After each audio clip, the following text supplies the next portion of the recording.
Hello and welcome back. Again, this is me, Sharon. Thought I'd drop a video before I head to bed. I have this scarf on because it's kind of cold in my room. But anyway, that's neither here nor there. I want to do this video on how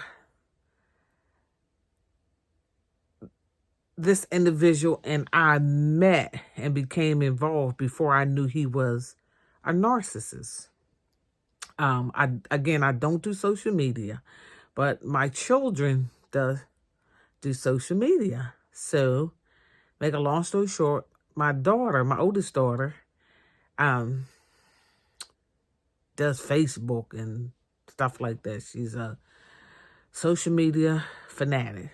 So anyway, this individual, the narcissist now that I know he is, kept contacting my daughter through social media, stating, "Tell your mother I said give me a call." He had known me prior, anyway, but I was never interested in him. Tell your mom to give me a call. So he did this on 3 different occasions, and each time she didn't tell me, she said. But on the third time she told me, she said, he said call him. I don't want to mention no name. He said give him a call. Here's his number. So I gave him a call, and, he,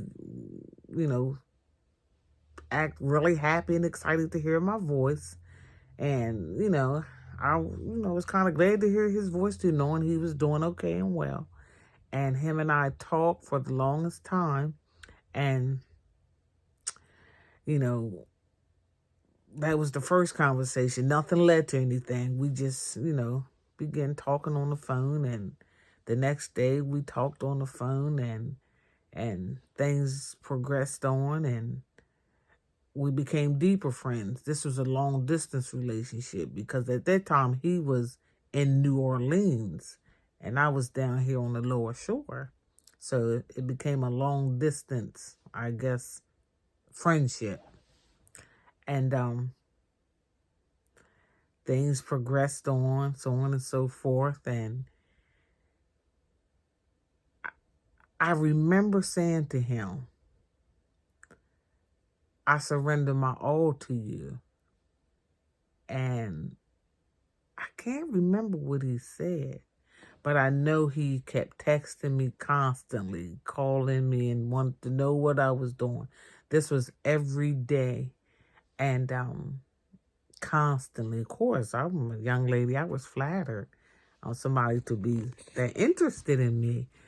And not that I'm not worthy, but, anyway, he we talked every day for, periods of time. And as time went on, he ended up coming down here on the lower shore with me. Now, red flag. He came with 2 suitcases full of clothes and shoes. That was a red flag, number 1, but I ignored it because, I don't like to judge people, on what they have. Me being the empath that I am, I saw potential in him, and I, agreed to pursue the, I thought, relationship. And I'm laughing now because it's funny, because when you come out, you see things so clearly once you're out of it. He came down with 2 suitcases, and of course I was well established, I had a nice home and, nice vehicles, plural. And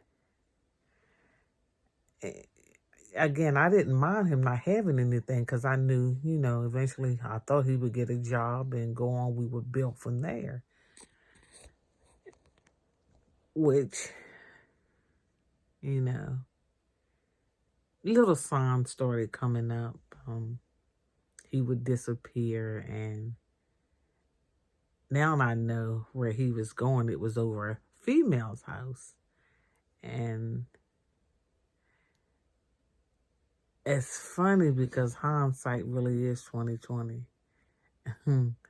um, so he stayed with me for about 3 months, and it was really rocky. After I'll say the second month he was with me, it got really rocky, and I put him out several times, and then I would beg him to come back. I guess that's when the trauma bond was taking place, because of course, you know,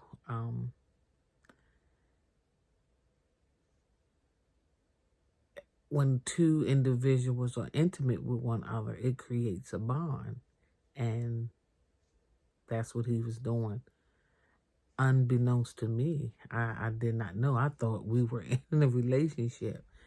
And he promised that he was going to marry me and so on and so forth. Mm-hmm. None of that happened. It was all a game to him. But that's okay. God is still good. So, this is how we met, and a few things that happened when we were together. So, I mean, a lot more transpired, and I will give more details as I upload more videos. Some things might be out of sequence because being in a relationship like this is very, very complex and confusing. So if I get out of sequence or seem to be repeating myself, forgive me, because I don't mean to.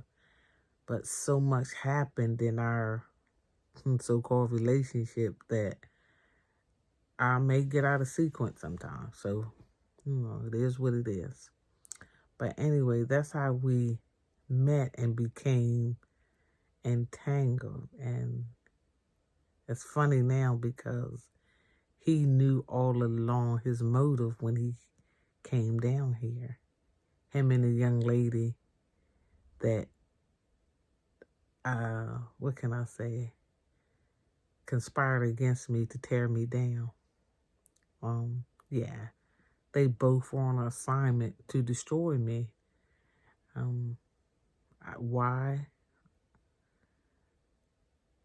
I take that back. Now I know why. I'll let you know a little later on why. Some may know that have healed. Some may not know, but I will let you know why they were on assignment to tear me down. When I did nothing to hurt neither one of them. All I was trying to do for him was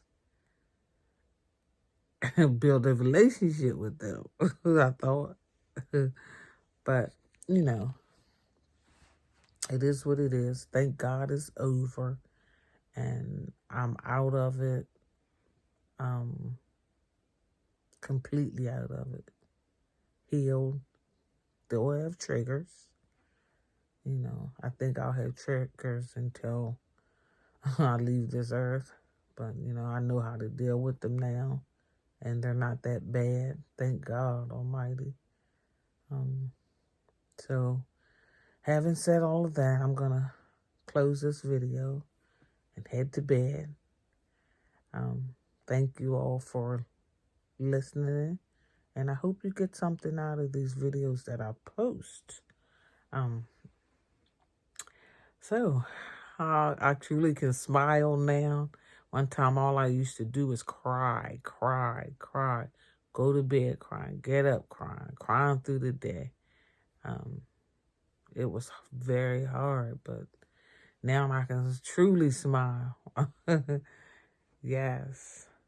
So, I'm going to take this scarf off and wrap up in my cozy blankets and go to sleep. All right, guys, be safe. Know that you can make it through this. And on the other side is amazing. It's amazing. It's amazing. And I hope something I say will help you heal. help you get through your journey. All right, you guys have a good night and God bless.